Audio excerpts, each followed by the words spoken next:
Abaga na adị elu ji. Ọ dị elu ede. Kama mmadụ ka ọ na-elu nu. Abagana is a town in Njikoka local government area of Anambra State, Nigeria. It occupies a landmass of 9.6 square kilometers. Abagana town is bound in the north by Aba, Enugu-Agide and Ukpo, in the south by Nimo and Eziowele, in the west by Omonachi and Ifitedunu, and in the east by Enugu-Ukwu. Abagana is made up of 9 villages: Adabo Abagana, Okwi, Adabo Orofia Chime, Adabo Umudunu, Dunu, Akpo Abagana, Ogidi, Amaenge, Enge, Enuoro Orofia Dunge, Enuoro Umudunu, Okofia, Uru Dejili, Uru Okpala. Abagana is the headquarters of Njikoka local government area with a lot of government infrastructures, which include National Open University of Nigeria, INEC office, post office, police station, University Teaching Hospital, Girls Secondary School Abagana, Nnamdi Azikiwe Secondary School, NASA, maternity, 2 banks, First and Union banks, 2 former party houses, modern filling stations, and 5 modern hotels. Many churches, including Catholic and Anglican churches, Pentecostal churches, 2 big markets, Oyago Abagana and Eke markets. It has streams like Ngene, Nnengene, Oshok, Milionyocha, Ochichi, Umudunu, and Orofia. We also have deities like Arabagana, whose Edaro festival is celebrated every December. Also, we have other deities like Ogugu, etc. Abagana has customary and magistrate courts. Azuafi izuka na aba akwemu bibe plant ndekita ndi plant ibo onye na-aneta ọkụ na Abagana anya auzi na agara na women ya obialo onye ọkụ nwe ike bịa wana ọpụarị ifela ya kwesị ekwe ọzọ anya mama abịazi kwa mamuzi so ọpacha anyị na ihe orikawa n'izu ibe na mmiri ana ebido mmiri oge mba rụzisi ka mmiri ka emechiri gbasara mmiri ọ bụ enwe boholu nke aka gị iwe na-egota mmiri na flush toilet na ibe dị ọzọ ọ bụrụ na ị nwere imani ya nọ na abụmabịakwasị na ekipu compound clean na ekipu na clean onye provide mmiri provide ọkụ nwere ibe iwepụta n'obodo iji enyere ndị na-achị achị ka ọ chịkwa tax nke pụọ nke ọdụrụ mma ana ekwukwu mbuze igefetara nọdụ na ya fụnya ka ọ dịrụ otegwu edewere akwa edekọtagwa akwụ ike bụ do na World Bank masịkwa agba nke na-alụ anya na mgbada ebe nọ alụkata onye nyere amaghị alụ anaghị enye onye ọzọ onye nke kara alụkata ọkara dị mma mana ndị ọzọ dị luo na mgbago ebe Sabach mbuzede ebe ahụ luo na mgbada ebe Adaba mbuzede ebe ahụ ịbatara akwa Abagana mbuzede ịgbara amanya mbuzede nwere akwa Abagana mbuzede drọ nwere ibe anyị na-ekwuzi maka nwere onye ya nọ mekwu eburu ezigbo nke na-agata ọ dịga ebe igwe ezi na-aga mma na-aga oke kekwana enyemaka ịchọ ka gọọmenti nye aka gbasara ihe gbasara ọkụ ụzọ ma mbuze a ka ihe ịchọ ka ha mee gbasara gwa ha okwu kedu mma egwu onye ozi na okwukwe ebe obiwe okwu oziri ebe na nke ọzọ ọkụ adrọ mmiri adrọ mbeze arụrụ nwere ibe a na-eme kedu mma egwu onye na-ekwu onye nkwu na nke aka mana onye ọrụ deti n'okwu ke advice enwe ndị youth ya emenata kwụsị ịba court na-aba soro nnebe na nnaba mara etu nneba si bi si na obi kewa wee balụba emere na ọbụkewa ma balụba ma ebe a na-achọrọ na-agbagharị na-egbu mmadụ na-erepụ ụmụnwaanyị na-eme nna na-erepụ ụmụ nwoke ọdọ mma alụ na-eme n'obodo anyị kịta ma bụrụ osiri ofu ebe dị mma so na gọọmenti dị mma so na federal dị mma so na steeti so na lokal gọọmenti osiri ofu na youth ndị na-anọ ihe agbabiba ya eme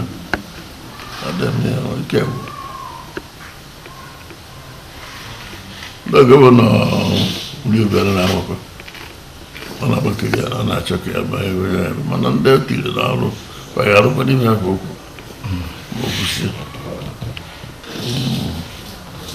ngwa kenezenian adịrị ya mma na ọ dịwere ya mma adịrị onwe ebe ọzọ akwa anyị nyere ya 21 over 21 ọzọ anyị na onye ọdaba mbọ anyị gba mbọ nye ya anyị enyabe m fọbọsụ na-abaghị na nwere ya o nwekwa be ndị ọzọ Udo dịkwa afọ m bụ Chief Sir Ikem Onwuabi. Abụ m Knight ndị Catholic Church, Knight of St. John. Yes. Anyị ọbịa ka anyị nọta. O bịa na nke m ka m nụrụ na ya. Yes. Dịka kedu ife ịbụ na Abagana n'ọnọdụ gị? Abagana, in fact, obodo niile dị na Anambra State. Yes. Ka esi emebi ya bụ na aga enwe onye isi maka omenala na ka obodo si wee malite ya bụ igwe ọ na-akpụ igwe ọ na-akpụ Owele ọ na-akpụ Obi na ndị be anyị na-akpụ igwe anyị nwere igwe ya bụ onye na-afụ maka omenala na ka anyị si ebi. Onye nke ọzọ bụ nke mụnwa bụ President General na Abagana Welfare Union. A na-arọpụta ya arọ na-atọ arọpụta ya ọ na-awa agba mbọ fụ ka Abagana esi wee na-aga na ịchịkwa Abagana ife nnọnya kịta nọ. Yes. Ka efe ị ga-agwa anyị maka ọnọdụ na ife niile ndị a na-eme ka o si aga na etu isi were agba mbọ ka ife niile ndị na-achalenji na-etụghị aka ndị mfe na Abagana etu isi were ji aka mgbanyere ụmụ ife ndị a. Akpọlitere m n'ọkwa ka arọ anụnwa anyị nọ n'ime ya bụ 2017 dị na 13 ya ọnwa nke 12 dị na 13 ọnwa nke ikpeazụ na arọ dị na 13 anọgo m ofu mgbe arọ ka anọgo m ofu mgbe arọ ka ọ na-afa akwado m ebuzi so mgbe na-asị na abịa nne ya anya maka itinye gị n'ife ị naghị mara ife bụ nsogbu dị ife ị ga-etinye ume gị na ya wee nwee ike mara ma ị ga-enwe ife ị ga-emenwu onye aga ịnọsi apụwa ka asị na onye a nọkwara na mgbe nke nọ mere ife dị etu a mefe dị etu a ka m batara ife mfu bụ nsogbu bụ na enwere udo chaa ebe o si erika o si na ibu igwe ka esi wepụta igwe o si na ọnụkwụ niile na-enyo ibe fe enyo achọghị ka ama ma nwee nke ya azọwu ibi ya azọwu maka ifie anyị nwere ike ịga n'iru etu o si wee kwesị. Nke mbụ bụ na onye ọbụla ma na ebe udo na-adịrọ na ọ ga-afịa arụ ka enwe ọganiru na ya anyị wee bidogoro ka ama ma ga-enwe udo. Ofu n'ife anyị megoro dapụtala ụda bụ na anyị chịkọrọ Abagana niile ọnụ anyị dozie alụ onye na-achị kịta alụnwa dịka onye na-achị obodo nọ ncha nọ n'okpuru ya emego nke ahụ na nọ n'okpuru igwe of Abagana kịta alụnwa onwe ọzọ ya na-asị enwere igwe mbụ enwere igwe mbuze onye ọbụla nọ n'igwe ọnda igwe of Abagana kịta alụnwa ọ bụla ife ndịmama bụrụ ife anyị ji onye Chukwu ekele. Nke ịbụ abụrụ na o nwere ka o si wee dị ọ dịka azụ na o nwere ofu ndị jụọ ka ọ bụrụ faya na-ekwu ife anyị eme na Abagana nye ọnụkụ anyị wee sị mba na onye esi etu a wee na-eme na mkpagbu oke na-echu ụra ndị ọgbọ na ma ipe mpe ma iburu ibu si nye unu mara na ebe ebubo unu nso wee na-ekwu ife na-eme ebe nwa ọ bụ na onwe ife ya elu unu enyekwa unu ife nwa ya elu unu ole unu fama ọ ife ndị a ka anyị na-eme ha wee nwee ike ma Abagana ọ ga-aga n'iru ọ na-amịta mkpụrụ rinne kịta ọ na-amịta nnukwu mkpụrụ kpata na ndị ilozi maka ya esi n'ụlọ wee mara ma wepụba ilo ndị ilozi na-enye anyị nsogbu maka ife na afụ na anyị adịghị n'udo afụgo na anyị adịghị n'udo kịta a wee nwee ike jikọọ ọnụ dịka ofu ukwu azịza wee nụbazie ọgụ nke ilo anyị na-anụ ọgụ nke ilo kịta ndị niile na-eme ka ba zọwuo anyị ndị ugbo ndị Enugu Ukwu ezi Owere ụmụnachi ndị na-afa agba sụsọ n'Imo bụ ndị agha asị na anyị na-afa dị n'udo anyị na-afa adị ese okwu afara azụ anaba anyị mana ndị anyị na-azụ anaba anyị anyị na-afa na-eme nkịta na-emesie ike onwe okwu nke dị na Supreme Court onwe nke dị na High Court anyị kaba adụ weta ndị ya ekpele anyị ikpe ọfụma ndị mma anyị ikpe maka na ama ikpe maka ndị mma ikpe nwa ndị mma ikpe ọfụma anyị ji tinye maka ego ka ọ na-egbu anyị kpọọ ndị ya mmụ ikpe ọfụma ma bịa ka ama ka anyị esi wee bụ a na-abụkata Abagana ọzabazie obodo ọzọ o nwere ka ọ dị na okeleke nwaanyị dị ntị njọ anyị wesị na anyị ga-emekwa ife ndị a niile ka ama na ife a ka anyị na-eme ife gọọmenti na-eweta na-eke anyị na-akawakwa arụ ọ gazue ebe niile ụzọ fakpọ palliative emego nke Abagana nke ọzọ gọọmenti na-ekwu na-enye ka alụwa ebe dịgasị iche iche alụgo civic center tupu mgbe bata n'ọkwa ndị lụchaa nke ahụ kọmishọn kwuo ya mbọsị ka m nwa nọ n'ọkwa ka kọmishọn lịa wiiki na-abụọ gara aga ka kọmishọn lịa enwe nke a na-afa alụ kịta alụọ na ile arụ ka a sị nọ 6 million obodo nke ọzọ gbagbuo na ebe civic center ahụ lụkwa ọlụ ebe ahụ ọlụ ya akọbazi 14 million anyị alụ ebe ahụ anyị edozi ebe ahụ niile edozi anyị alụọ lock-up stores n'ebe ahụ enwe ike mekpọ nke ahụ ka wee banye na nke ọzọkwa anyị emekwa bụ 20 million ha na-enye anyị na-ekpe ekpere ka mma ga eweta nke ọ bụ na eweta ya anyị enwere ya lụọ ife dị ka afịa etu ha ndị Ifitedunu si wee lụ na Ifitedunu anyị alụ ọnya ọ bụ na ọ na mmanya agụ anyị alụ ọnya ọ bụ na ọ na-eke anyị alụ ọnya ndị anyị na-aba kwutere mma anyị alụ ọnya ebe ahụ ọ na-eme ka aga n'iru dị n'obodo anyị anyị adị ka ibe anyị dị ife ndị a ka anyị na-eme den abịakwa n'ife gbasara ịma be anyị ife a na-eme a na-ekwu maka idebe obodo ọcha ife ọ na-ebute erika maka na ọ bụ na obodo dị ọcha nke mbụ bụ na onye ọbụla ga-na-ebi ndụ ghere eghe nya healthy life anyị na-eme ka ndị be anyị mmanụ na ọ dị mkpa n'obodo ga-adị ọcha mana mere ka ndị be anyị mmanụ na ọ bụrụ ebe ọbụla apụta na awụsa afịfịa maka ọ bụrụ na ịwụsa ahịfịa ebe na-akwụsa ka ịwụsa afịfịa ife dị ka n'ebe mmiri si aga mmiri ebudaga ebe mana kwesịrị ịdịnụ olu ebe ahụ ọfacha niile na-enwe mbuze so anyị wee na-ekwu ka eme ka ndị be anyị ghọta mkpa ọ dị ịkwụsịnata mbuze n'ụwa onye bịara bie etu ndị agba elu si eme ife anyị na-agba ndị be anyị egwu lụọ ebe mmiri ga na-aba ka mmiri ghara isi be gị pụwa ilo ghara isi be gị baa be onye ọzọ mmiri dị na be gị baa na be gị ọ bụrụ na unu na igbu ọ bụrụ na ojube ikpopụchapụ aja dị na ya ọ gharịkwa azụ ọ na-abanye ebe ahụ ka mbuze ebenata mbuze nke mere eme anyị na gọọmenti na-eme ife dị na ya maka ndị a bicha n'akụkụ ya na-abazi n'ime ya na-adabazi ụlọ dị iche iche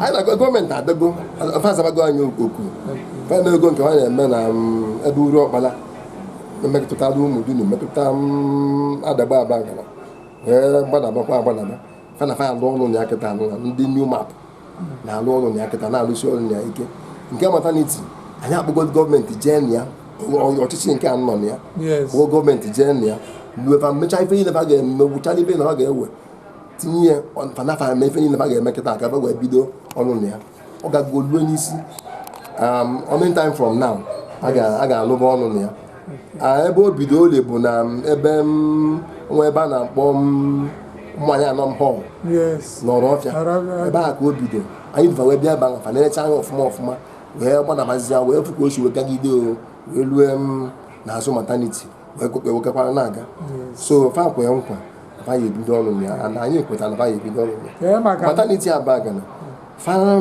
enenekwu gị fe etinyekwu nke ha ga-etinye fa gbapụ mmiri mbọsị nta nti Abagana thanks to gọvanọ anyị ebu gọvanọ anyị igbokuo ya ọza ọ gbapụgoro anyị mmiri ebe ahụ nwekwuru ụzọ nke ọ na-alụrụ anyị nke si ọya agụ wee gbadaba ọ ga-agbakwu n'Imo si ebe St. Peter's Girls Secondary School wee na-aga ọ na-alụ anyị na-ekene ya mana ụzọ bụ nnekwute nsogbu ka ọ bụ ihe na-agwa ndị be anyị n'ovasi na ndị nọ ebe dị iche iche n'inye aka ka e wee nwee ike nke mbụ bụ na mma ekenegodo fe ekene mana anyị na-emekịta alụ ha bụ ndị be anyị ama n'ovasi onye mbụ mma ekene bụ n'Owu Abagana Chief Dr. Nwachukwu Anikweze ọ na-agbasi mbọ ike ka Abagana alụ gaa n'ihu ọ gbapụ mmehie na maternity health center o bekwa ekwu ipe ya mmenya na ụdị ka ama ma ga-emenwu ya maternity ife ọ na-eme dara ụdarị nne na health center ahụ ọ na-emekwu ka nwunye esokwue na-eme na Jenụwarị 2nd ka a kọmishọn ọrụ ebe ahụ ikpeazụ ndị obodo oyibo nọ UK Abagana Welfare Union in the UK falụrụ modern toilet na maternity ahụ dozicha anya ọfụma gbuo ebe ọhụụ dozie ya na ụdị ọ ga-esi wee dị mma onye bịa ebe ahụ ọ ghara ịpụ ilo ya wee jee zaa oku nọdụ n'ime ụlọ mekpọ ife niile ọ ga-eme ọ dị mma then ndị Abagana Welfare Union Lagos edozigo maternity ahụ gbonyite ya ebumnobi anyị bụ ka a kọnvata maternity ahụ to general hospital ife anyị bụ n'obi ọ bụ na anyị nwee ike ime nwunye na nke na mma nnọ ya kịta ma nna m emegwu ofu ife maka Abagana dịka anyị wee ghọta na ife na-aga n'iru ndị abụọ ndị ife ndị ọbụla amagwolu na unu na-agba mbọ na nwe ọzọ ife ọzọ dị na ọ bụ ka anyị pịakọta ebe a wee na-ejekwa ebe ndị ọzọ na-anụkwalụ ka okwu si dị iji ọ ga-adịrị ya mma ya ndụmọdụ ị na-enyegasị ndị na-etoto ụmụ ikorobịa na nkịtị ya ji achọ ndụmọdụ na-enye bụ nya akpọrọ anyị nzukọ jikọtara 179 communities all the PGs in Anambra State okwu akpụ n'ọnụ bụ ndị ụmụ ikorobịa ya bụ okwu akpụ n'ọnụ anyị makwanụ na ife siri ike na enwere ọrụ anyị mara ife ndị ahụ mana ama ejide mgbagbu agha n'ọgụ mgbe a na-anọ ọgụ ọrụ adịrọ ife niile dị ụkọ ma ndị mmadụ ga-atara azụ mmebe ife ọ kwesịrị kafa mee ka wee nwee ike na-etinye nri n'ọnụ ọ ife anyị na-ayụ ụmụ ikorobịa kịta si napụ ụmụ ife a na-ese ese ụmụ otu a na-abanyegasị ụmụ ife dịgasị iche iche na-egbu mmadụ fa ga-ata azụ na ọ ga-adị mma fa makụwa Chineke kwuru na ọ tee aka ọ dị njọ dị mma ọ ife Baịbụl gwara anyị anyị kwenyere na ya yọọfa onye ọbụla mmala ife ọ ga-amụgodo amụ ọ bụrụ kọmputa ife a ga-amụ amụ erika kapịntrị ife dịgasị iche iche shoemaking shoe designing ife a ga-amụ amụ ụdị ife anụ mụ na gị na fe emekịta anụ ịmụ anya a na-eme mekanik emenne ọfanwa bụ ndị gide ego n'ebe mba ga-aga n'iru medium class people ọfa bụ ndị ji ezigbote ego ọfa mara ife a na-eme ndị be anyị bụ mekaniks jechala obodo oyibo fa na-abụnata ezigbote ego ta na-eme ife dị egwu imeche mmadụ nche anyị na-ama je na-aka chọk bụrụ prọfesọs a ga-enwe teknokrats a ga-enwe ndị gadịgasị iche fa na-eme nke fa ebe dịgasị iche iche so na ife m na-ayọ fa bụ fa jiri nwayọ na ọ ga-adị mma nke bụ ma ayọ Abagana na-asị eho anyị nwere constitution quite alright mana anyị bụ n'obi ka anyị mee a better constitution obodo ọbụla nwere iwu na-achịfa iwu a na-enebanye anya from time to time anyị chọrọ obunobi anyị bụ na a ga-eme a better constitution wee nwee ike mmadụ ka a ga-esi wee na-ahazi Abagana ka ọ dị mma onye ọbụla bụ onye Abagana o nwee mmasị ịbụ onye Abagana ma na ya nwere ikike na Abagana ime ife kwesịrị ka o mee dị ka onye Abagana nwa ife anyị chọrọ ka anyị mee na that constitution ka ọ dị mma then ka obodo anyị nwee iwu ọ ya aga iwu ahụ ama na asị na onye a bụ nnekwu ma ọ bụ obere iwu bụ ọ bụrụ na daa iwu amara ife iwu kwuru na-agụ ụta bụ n'obi echa agụ ụta maka iwe nwee ike bụrụ ezigbo mmadụ mmebe ọfụma karịa ka isi emebu mbụ ọjọọ anyị bụ n'obi ebanye n'ọchịchị anyị abanye n'ọchịchị ka anyị kpaba ego ụfọdụ n'ime anyị abụchaghị ife anyị ga-abụ tupu anyị wee banye n'ọchịchị so o nwere ife a na-ejele ka mfe atị nna m gwa m na ego ọra na-egbu mmadụ egbu iri ego ọra na-egbu mmadụ egbu o nwere ka mmadụ si n'ego ọra wee bụrụ mmadụ ọka mmanụ ya so ọrụ ya were ife a mee anya were ayọsị ndị be anyị ada agba aka afọ nwata eze ife ọbụla bụ ezigbote ife ego ka eji eme ya ọ bụrụ na ife egwu bụ na ya na-akwụ 1,200 naira every year as onye Abagana ọnya ka e wee nwee ike weli ya wee mekwalị gị ife na Abagana anụ adị ụzọ onye ọbụla kwụ anụ adị ụzọ ya ọ bụrụ na ịkwụ onye ma na-ejidego gị ụgwọ ịlụrụ gị ọrụ mana ọ bụrụ na ị kwuru eme ike isi na alụrụ ọrụ so na-ayọ nna ya ọ bụ onye mmalụ nke ọ ga-emenwu igbu nke abụ igbu levi tinye ọ bụ na onwe donation ị ga-emenwu tinye na monitọzi ka ịma ma ejikwa ife ahụ itinye wee rụọ ọrụ mana nkwa na-ekwe Abagana bụ nke nnọ ife ọbụla agbata anụ ọ ga-agbakwa na Abagana onye alụ ụlọ Abagana na-aga n'iru Abagana na-aga n'iru ozugolo ndị mmadụ dịka anyị gere anyị draw the curtain now anyị malitekwa ebe ọzọ isi geo iji anyị ekene ịsa daalụ biko ka ịkọwala ọra na eze onye bụ afa m bụ Prince Ephraim Ilonze abụ m onye Abagana from Umudunu village abụ m a lawyer na practice law na Lagos na Ọka formerly abụ m President General of Abagana Welfare Union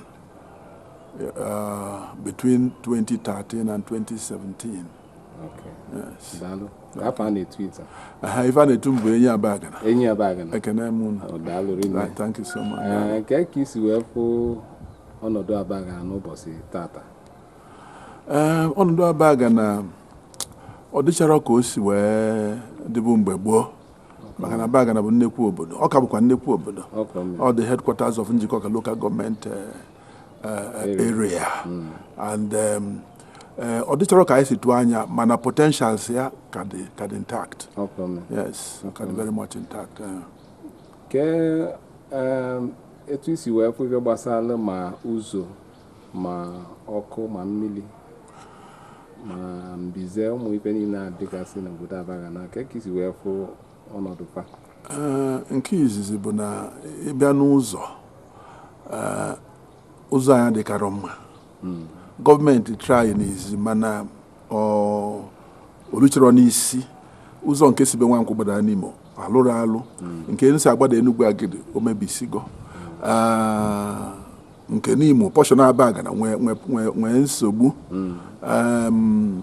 o nwere nke a na-alụ kịta na Oyaagụ na Agbada Abagana gas mana only one quarter ka ọ gago kwụsị onyero solution to problem a na-enwe onyero solution because problem bụ na mgbada ya ka ọ ka dị so na anyị nwere problem n'ebe ụzọ dị then ibe n'ebe mbize dị luckily oge m bụ PG World Bank assisted project dị n'ebe Ọzụwata na ebe Ọfịọkụ ebidola ọrụ na ya effectively men know ọfụma mana the contractor bidoli ya isi nwee ezigbo nsogbu ọ dịrọ nke ọ dị competent enough ịlụ ọlụ anyị lie ọ dịkwa gọọmenti chọpụtakwu World Bank chọpụtakwu terminate contract ya tinye new person so mgbe alụ mitọrọla malụ ka o si aga but na etu esi wee kwado ya n'izizi I suppose ịlụsi gị afa kịta go then oge mbụkwa PG edem letter to government gbanyelụ nke dị na-akpọ Abagana azụ maternity I wrote a letter gọọmenti nyekwa ya na ya etinye na ndị a ga-alụ suddenly ọ kwụsị ebe anyị amụrụzi ife menụ mgbe njefu ndị injinia na-alụ ọrụ ebe a fasị na amara bino na ọ dịbụ short listed mana suddenly na ọ dịrọzi ebe a so ọ bụkwala na issue ha nwekwara another business site kwa dịkwara ma so anyị nwee nsogbu n'ebe mbize dị na ọ bụ na agbasiri ike kịta in the next 5 years Abagana enwe nnekwu nsogbu n'ebe mbize dị. Yes, a ga-enwe ezigbo nsogbu. Dịka former PG nke Abagana Welfare Union nke ịkọwala anyị ụmụ ọlụ ọma ịlụgasị n'oge nke ife gbasara ma education ma ife gbasara ụzọ a ma ụmụ ife ndị ọzọ kasị ọhaneze ya chọ ka pamata because ọtụtụ mmadụ amarọ ife anyị lụ mana mgbe afọ anyị na-alụkwa anyị na-edekwa ya n'akwụkwọ na-etinye na-eke mana ndị mmadụ uche fa adịrọ na ya ife anyị lụ erika ma administration m ife anyị lụ dị eri nne ịbịa na education Open University nwere nsogbu banyelụ ebe a na-enene exam mana ọ dị Ọka center ka so ebe a ka na akwụkwọ niile a na-enene anyị lụrụ fa a story building with 7 classrooms, director's office, you know, high standard one. Now, the university officials in Lagos and Abuja, very, very happy, you know, if now then because of that, I have sustained Then, anyway, biotechnology. You know, then abandoned by the federal government. If this biotechnology, Afra and I, but somehow, to the government of the community, about the time, about 3 weeks, the federal government took that now Bugia somewhere other Aguilera or somewhere. Somebody where now Fugo PG for an office in North and my law office. I meet him. Where we fancy finance, but fanya your beleta. But that all leadership mudundu. Even though I'm going to boom bath, and I'm going to well run development. Now, if an abiano, and now I've got an as a quick age, a booty a professor. Now I rap you no way call garden. Where whatever a way volunteer. For we be there bath, far logo some projects. Even though na Canada, I don't know again what Bella challenge or the Coco Bass, Amaro Coco see where better, maybe not in Wifa. Mana is a project I cite labor for, secured by our administration. The other go for I no longer, you know, and as God will have it or work or go for and so many we go for schools. In Nigeria Bagana schools, if we implemented that thing, we followed it up. My administration, we didn't ask any principal or anybody for any single kobo. It's why you know some communities in the PG na Igwe na JMT principal or whoever insist you more influence your young contract. I'm very interested in that. If I'm interested, if I say lawyer, lawyer. You have to go during the same period. We first more to build Kolwa tank na water borehole na tank na Niru Hall, Chime Hall. During my administration, we make sure that constituency projects better our community. You want to go for that also? Mind you. Now I started for the first time. The first upstairs was during my secondary school. The secondary school, yes, was during my administration. We worked it out with the principal of Edu. You know, these are the things, you know, somehow very silently, but now I got in those things effectively. Then I can during my time as PG, and what a court is in Nabaga. Yes. We did underground work. Opera is a cult. Bakafanga Kulebe. When I go for a jury, I read that Bakafanga Fanachaku read. When I but quietly we come the hotel and what are incidents of cultists in Nabaga. We don't ask us so money during our 4 years in office. I used the vigilante effectively. And vigilante Abagana, in fact, na Babanepu and Gungu will award. Yes. Will award Anambra State as the town vigilante. Will award one prize of 100 or whatever government in here. And then the vehicle government to be aligned. I hate you my personal use. You go they use it as personal. I wasn't using it personal. Like other communities where the PG and vigilante vehicle. No, we didn't do that. I fair. You know, plus the motor in Lagos. I attracted a vehicle from Lagos. I attracted a Hilux from Lagos as the PG towards securing the community. Yes, we did that. Okay. You know, we did that. Then of course, you know, you man this our civic center. Yes. I attracted 1 million from America. I'm a bag and a day. We generated some money. The whole money, I think about 7 or 8 million, they made that project. At the Civic Center. At the Civic Center. Only go to us now. Ogafe go lento. Not ready for decking. We go to Anambra State. 20 million community funds. Yes. And all the finance don't cover this 20 million community funds because the impression anyway when a government with a legal community. Government now, if a community was to get a contractor, Yabu a local person. Find a government to negotiate his contract, and the contract must be the project 20 million. Or government 20 million. Government made that money there. Before I invest I years ago plan for a mall, for a small shopping mall, na maternity. It's a gear. When you can now choose, can I put those maternity health authorities na Anambra State government. That's not about for brother bag and a couple. No, and your bag and your gear health. So the was right about anemia. Lobby if anemia. Money you go go see your bag. A bezel on the health to assign general local government as known as state government. That's now modify alone. And Nabugolu, but meant for health purposes. Well, suppose the other is not time. We reduce the size of this one. Where the Civic Center. Where by anemia, we didn't supervise any money. Or got one apple. So far on, thank God now, no matter the Christmas, I lost the one on before. What happened? Well, anyone ever before.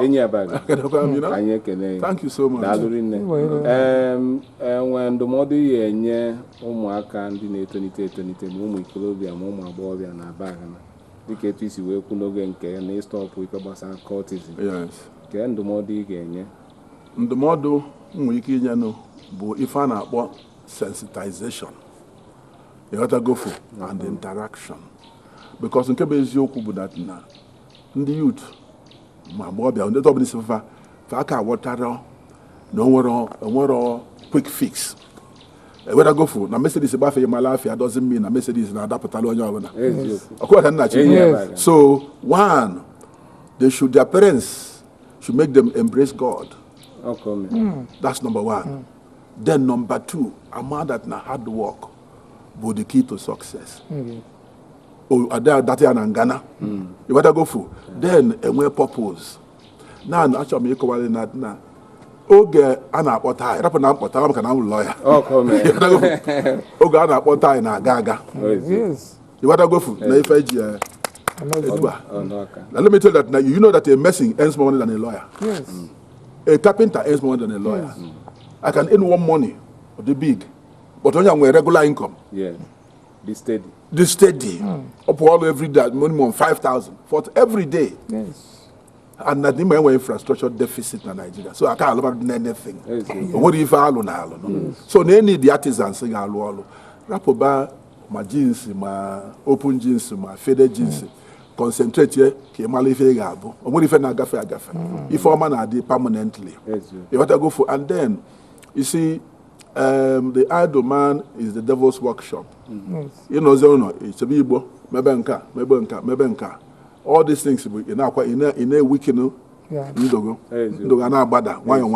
but I mean, I say or the too late. So even now, go for balo drugs also, balo bad companies also. You want to go for cultism, man, me find a me one one upon come on, now we face up on the general so bottle. It's not life. So that now parents should also reorient their children. But if I acquire Kasaka Nanibu, if I remember Thanksgiving in the China, I reckon it should go Maka, Ifo Melani, where check a cup of Taji, cup tapu, cup tede, cup divine really. I reckon it should. Maka ife onye na anyị fa ga-eri ọ ji a na nne anyị na-ewepụta bụ ife anyị ji azụ ụmụaka n'akwụkwọ nya maka anyị ji azụ ụmụaka nya ka eji eje ụlọ ọgwụ nya ka eji egote akwa nya ka eji egote moto nya ka eji edozi ụlọ ọ anyị na-ekele Chukwu maka na o nyere anyị ife anyị ga-eri ọ ife anyị na-eme ji bụ ife a na-akụ akụ kasị akasị king crop onye ka anyị bịa tata emego nke mbọsị a anyị na-emekwa nke oke ọfịa tata mụnwa bụ onowu na bag Dr. Nwachukwu Anakweze ike ndị Igbo ọ bụrụ alụsị niile kara ma akpọcha ogologo ndụ na-arụ isi ike, ogologo ndụ na-arụ isi ike, ogologo ndụ na-arụ isi ike. Chief, anyị ekene gị. Daalụ. Biko anyị ga-achọ ka ị kọwala ọra na eze onye Igbo. Afa m bụ Chief Emmanuel Nwude Owele Abagana. Daalụ. Eke ọnụ ka ịbụ na Abagana? Abụ m onye ezi obodo Umudum na Abagana, Njikọka Local Government. Dịka Abagana si wee dị, ịkọwakela anyị etu ị ga-esi wee fụ etu ọnọdụ Abagana dị n'ife gbasara ma ụzọ ma ọkụ ma eletrik ma mmiri. Kọtụrụkela anyị ka ịfụ maka.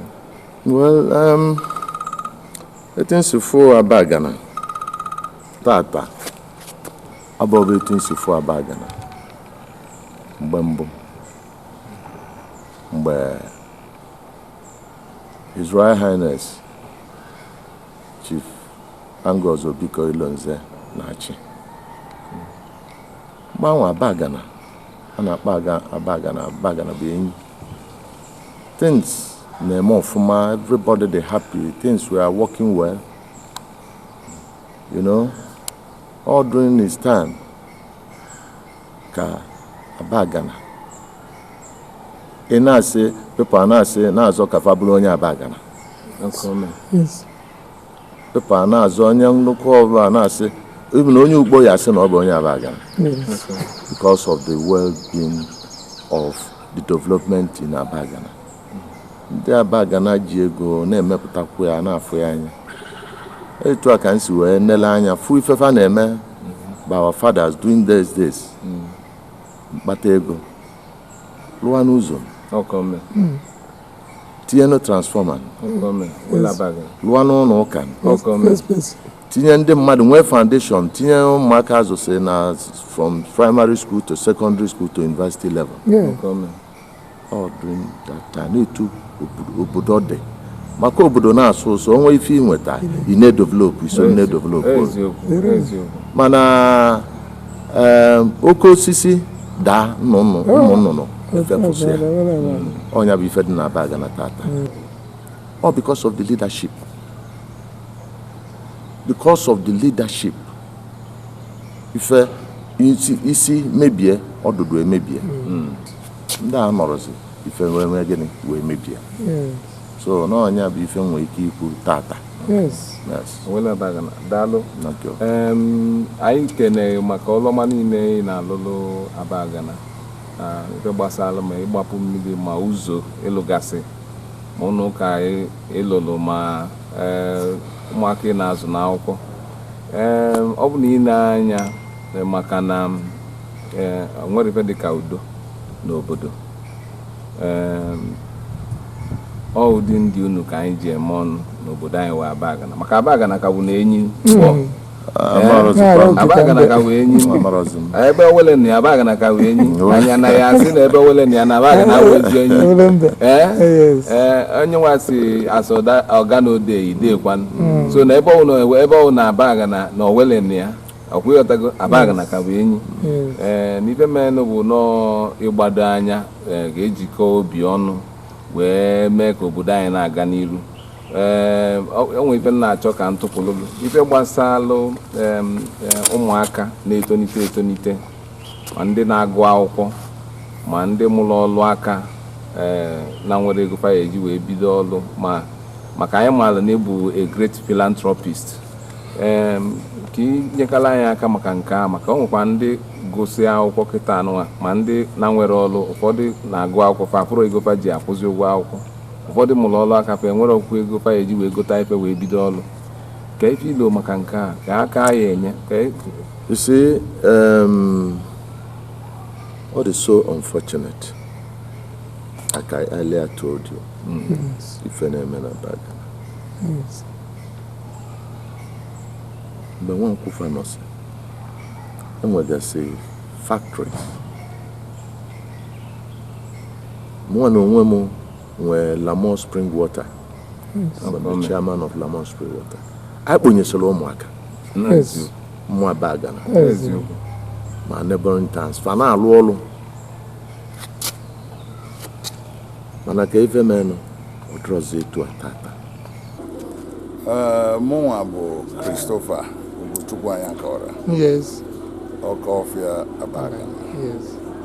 Nkwachukwu kwere aka n'ọkụ ezigbo Lekki. Ana m asị unu nnọọ. Advice m na-enye ndị na-etonite eronite anwee ndidi udo. Enwere 3 solutions. Number 1 udo. Number 2 udo. Number 3 udo. Ha jikọọ obi ọnụ ka enwee udo. Nwere efe dịka udo. Ọlụ adịrọ bụ eziokwu. You have to look at other means of work, self-employment. Employ yourself, do entrepreneur. We can support. Other people can support you. Set up okay, nine bin of Yaneli. Where if I get new batay, you have to go so Kumaka, time immediately think about what you can do. And then I shine to go to shoe na bag and I bag and our population, you make it. The old shoemaker, you make it. Very well. Yes. This aqua here. Onye na-akwa ya nwee PhD. Onwere ọrụ. Ọ na-akwa akwa. He's a billionaire. Na-akwa akwa. He designs. And if all go engineering, o nwetara ọrụ. Wee banye nke ọ bụla akala ya. Akwa sie mee masters, mee PhD. Ma na-akwakwa akwa. He's a multi-millionaire. So you can make money in anything. So ana na-ayọ ndị Abagana. Na-agba mbọ ejikọ ọnụ udo ga-achị na Abagana. Anyị ejiri ọtụtụ okwu bịa ka na ọ bụ ka ama na n'iso n'ife a na-eme na Abagana. Onye n'usi onu ọma na ọ ga-etinye uchu ma ọ sọrọ ya na ọma na esi nnukwu azụ bata nnukwu nkụ, obere azụ bata obere nkụ, ife wee na-aga. Anyị keneghị ọ ya adịrịghị mma. Anyị rapụ ya etu a maka anyị ka nwere chansị ọzọ ịgwa anyị okwu, ịgwakwa Abagana okwu. Jisi ike o anyị keneghị. Afa m bụ Sir Uche Okonkwo JP. Abụ m onye ofe ọzara Ụmụdụnụ Abagana. A na-etu m oke osisi Abagana. Izi ndụ na afọ a na-aza karịrị akarị. Ndị Abagana Welfare Union mbụ Petron fa na Abuja chịrị m aka ji ogo na Abagana. Ụmụada Abagana niile ebe niile ha nọ na chikwa m odogwu ezi nwanne na Abagana. Mana ka anyị nachighị Abagana, mụnwa bụ chairman Ụmụdụnụ Elders Council, bụrụkwa patron ndị njikọ ọka age grade na Abagana.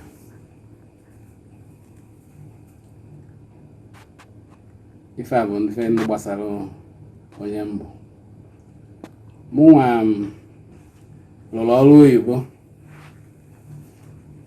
Alụrụ m ọrụ oyibo for 35 years. Ọrụ oyibo niile karịrị na Lagos and Abuja. Alụrụ m na Central Bank of Nigeria. Before I lụrụ 35 years, I rose to the grade of Director of Central Bank of Nigeria, CBN.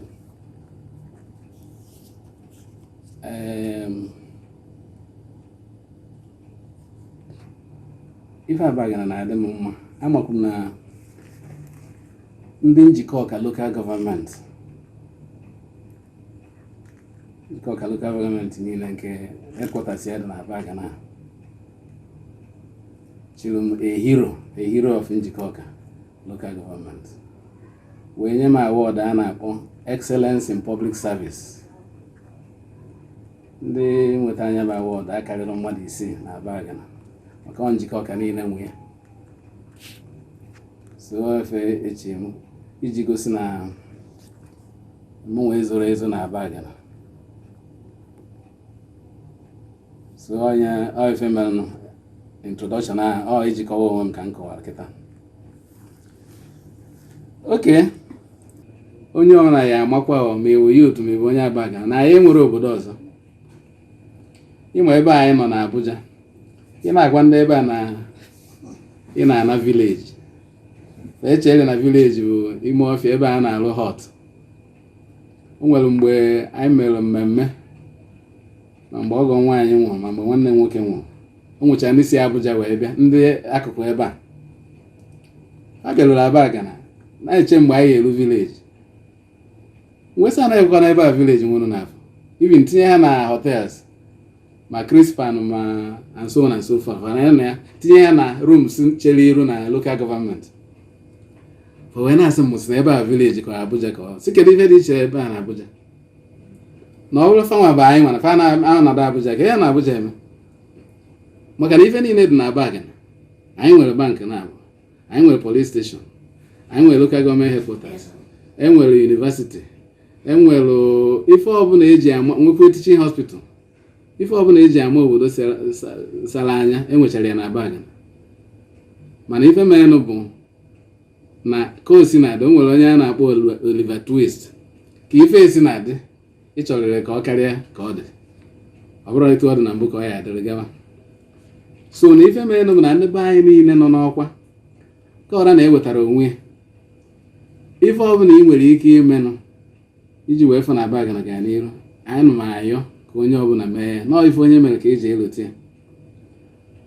And ndị youth anyị nwa, o nwere onye mụ na ya na-akọ akụkọ mbọsị gara aga, wee na-asị m na ndị youth asef youth nwa ọzọkwa ụdị anyị mecha, o nwere ife ihe anyị onye youth ka o mere ọ ghara ịchaji gị ego. Ọ bụrụ na etu esi enweta iru mmadụ, o nwere ife ka esi savụcha mmadụ, ọ bụkwa savụ ịgba bọị na ifuru onye tọọ gị mụọ ya amụọ ka o bu ibu esi ya nna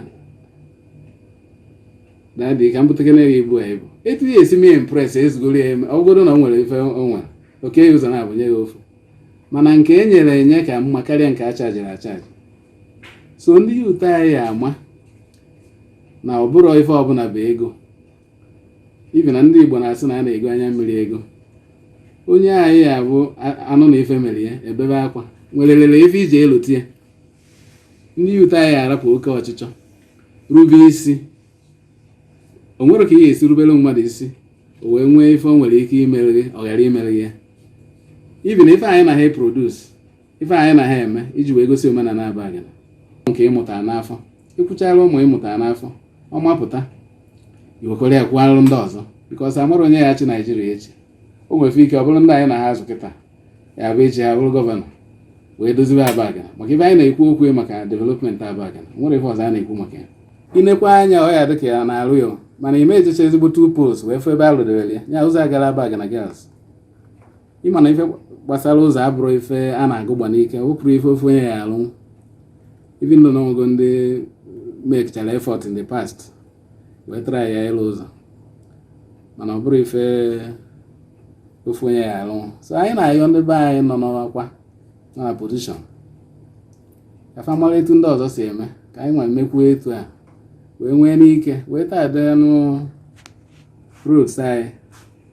Even a na echeki na-esi ọ bụrụ na ọkada apụtara amarọ nke ndị agadi nwaanyị esi na-eje ụlọ ọnwụ gasị maka moto ya na-aga in many places. Fe jere ga ọkada ma na ọgwụ ka ya eji na-eje ife niile abụrụ ife ịta afụfụ nye ndị agadi nwaanyị. Mana amago m na the journey of 1000 kilometers na-ebido with one step. Abagana Welfare Union headquarters anya home branch na ha agbasi mbọ ike ị ga-galvanize ndị Abagana, because ife a bụ ife bụ bunu ibu anyị danda. Ichewe ofu onye mgbe ọ ya bịara ụzọ ọ fịakwara arụ, mana nke onye eweta na otinye nke onye eweta na etinye o ya enyere anyị aka. After m bụ John Anibog Papago Abagana Welfare Union in the Americas President Awa PG. Abụ m onye ezi obodo iri Ụmụdunu Abagana, Ụmụọma age grade from when I'm lineage of Udunu Abagana.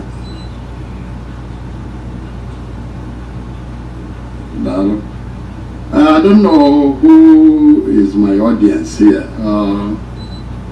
the elders on the Dabagan. Okay, Dabagan and the Gadiman. Okay, Muswanibo. Okay, Dalo, Masunibo Mana. Uibo and Abaquia, Macana, Noteguapo. Mobile and one man, or an Abatanime. Dalo. Okay, the second question, bro. How do you see Abagana with the infrastructural development? Okay. I got my government in Japan to all the towns in Anambra State. Every year, only a certain amount a lot to every town in Anambra State. And Abagana went and kept evidently. And I never keep by that way. Now you know, with and problem na yara part of ma they utilize here and I got a mad na my tonoko I work is in here of any so the best bet with what they go say back any by jana etinye nifa kabaga na kwekoleta ora na yesu po e na support for that we will ban Jesus when I'm more and the problem when in short never receive counsel from unproductive people. Never discuss your problems with the people incapable of contributing to your solution. If when you come, we will not your advice. But when you go come up, so with that, on engine so good, and you were a million, you were a so now you never anya. Government I make up people in other towns. It you banyania. My advice is about. With the Canada sitting in a major places like Rose, I went major Rose. No, when the government during Dr. Ayon Boyer's time, it's a PG. The Kebaubo, as he check Kebaubo out of the Goyalunga. I come with three major roads. No, put the Sababa. Okay, see me. Man, I had very important line and never like a government with those who said and you give it, oh yeah, I'm motivated more because now all the government with a mother book and you're not with a joy of thinking government with a care board and I have a reason and I have and that's even a make it up. Those major roads, road, okay, from Secretariat to and a pencil road to near Mont come out of where so I went 3 major roads now. So I'm not back in never. I would take one I TV and my advice, and I don't care if I did. From Asian or Bat, Wada, St. Major Road, but Fanochi area is yes, then one other road is in a easy checker. What happened through the one those are, major road leaded on the Baganaji bill, Bob for them. Banimo, St. Very Major Road, long. Another one, to me, the most important one, if you ask me, why is it the most important? Wakana school, secondary school, from Oyago through Obalo, Anyaka Road to Nimo, Kama is called abandoned, and then we school the deer. So with that road opened up, I am very good traffic in here. December can be 2 hours in Oyago, Abago, okay. I am an alternative road. Mini one I constructed through Uso Oyago Abagana guess I'm Tabana and you join by the traffic again. So I would not never and this infrastructure or Yaka. Then in the education and the government I'm receiving in my advice. I don't know how much time I'm for this. But anyway, my education and I never own my car buying a passes out of pocket or a Canadian. For the Tinya scholarship, with which we made the screening, I had clear a lot of bigger, the scholarship carry, and then a job or no. Pass, no, so we have to be really, very careful in the way we screen all these things because it comes back to haunt. So that's my thing, this infrastructural development. I'm ready for some of my opinion. Marlon Madina Jaw, Condana Molwaka, then I look at the markets. Jaw free by Joe like a Pulopia. anụchakwa afịa ọfịa ya agụ emecha ụwa Abag is bring the problem that problem of Oyago market to the Ilarani. Biko anyị ga-achọ ka ịkọwala ọra na eze onye Igbo. Afam bụ Honorable George ọzọ Chinemeze na Abagana. Nke ọkwa gị na Abagana ka anyị mana anyị nọ na ọfịs kịta ka ịkọwala ọra na eze maka na ụfọdụ amaraghị ọfụma. Well, by His grace, Amwaka bụ the local government chairman of the local government in Njikoka. Yes. Mayor Njikoka. Mayor Njikoka for short. Daalụ. For short, anyị na-ekele anyị na-asị ka anyị malụ ife ị ga-akọwala anyị maka ọnọdụ Abagana n'ụbọchị dịka oge a ife gbasara ma ụzọ ma ọkụ eletrik ma mmiri. Eziokwu na mbụ onye Abagana mana dịka ọlụ m si wee dị ọlụ anyị si wee dị n'ofu onye ada si n'afọ anya n'agụ ọbụrụ nsọ Abagana bụ ebe anyị na-alụ ọnya bụ ọlụ ọ Njikoka niile anyị mara Njikoka nwere 6 communities Abagana, Aba, Nimo, Nọfịa, Enugu na Enugu Agidi mana na Abagana ka o si gbatakwụlụ dịka isi wee jụ anyị na-emikwa nwa obele at least you don't know Oyago market and get na Abagana. I don't know when I want to bend the mother and jump push. I found I had to go toilets, public toilets, standard one. My ties do easy. The mother gets in when I was up to one. I didn't know kitchen me up and kitchen out. Bob come millionaire. Kafa wo weekend na enelo mo fa aka na ade ocha. Ụmụ ife obere ụmụ ife anyị gasị n'ime afịa ma nke ka na-abịa anyị ga-eme anyị emego nke a na Abagana n'Oyago dịka o sibe n'ụbọchị tata nwegasị ebe ndị anyị lụgazigo ma bọs kọvat na Abagana na Ezube ma n'Umuduno ma n'Ọrọfịa anyị ebugo ori nne mana na lokal gọọmenti nke anyị nọbụ ebe ọfisi anyị nọ mgbe anyị batara lokal gọọmenti adịrọ mma ịnanya ị na-abata ị ga-afụ na ama bụlụ dozigharịa the main block ụmụ ebe a na-amachagburu ọfisi dị iche iche mana anyị amago taịl n'ọfisi niile tinye AC ebe ọ kwesịrị ịdịgasị gote oche eji alụ ọrụ jee na main hall anyị nke name after an illustrious son of Abagana, FC Obalọ lụgharị anya about Dezulugo of blessed memory lụgharịsị anya dozie anya ọfụma ekwipụ anya ọ dịka ebe mmadụ nwere ike ụfọdụ ndị na-abịa ebe ahụ agba akwụkwọ na-eme ife dị iche iche we've done a lot even within the council premises still we education building na-eri mmiri dandasigo ada anyị alụ anya ọdị mma ebe ndị igwe na-eme meeting na nwere efe nwere ọnọdụ until mgbe bata anyị lụrụ ya na mgbada ime premises anyị na local gọọmenti alụọ ọmalịcha ụlọ ebe ndị igwe ga na-anọ na-eme meeting TSL foche this is about Abagana isikwa Abagana pụọ